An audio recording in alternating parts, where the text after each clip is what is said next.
आज काय विशेष या बातमीपत्रात आज आपण बघणार आहोत आजच्या ठळक लक्ष वेधून घेणाऱ्या 3 महत्त्वाच्या बातम्या।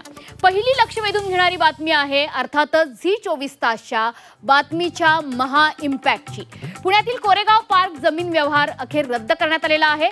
स्वतः उपमुख्यमंत्री अजित पवार यांनी या प्रकरणाची चौकशी करताना कुणाच्याही दबावाखाली येऊ नका असे स्पष्ट आदेश अधिकाऱ्यांना दिलेले आहेत।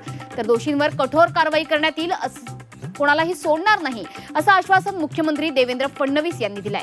झी24 तासनं हे प्रकरण लावून धरलं होतं, त्यानंतर अखेर हा व्यवहार रद्द करण्यात आलाय।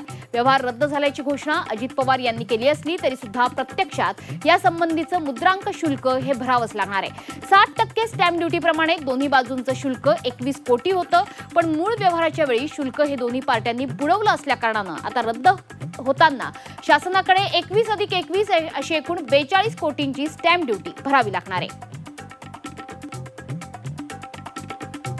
तर दुसरी लक्ष वेधून घेणारी बातमी आहे ती म्हणजे भाजपच्या मुंबई महापालिका निवडणूक तयारी संदर्भातली। मुंबईत उमेदवार निवडीचा पॅटर्न आता भाजप करता तयार झालेला आहे।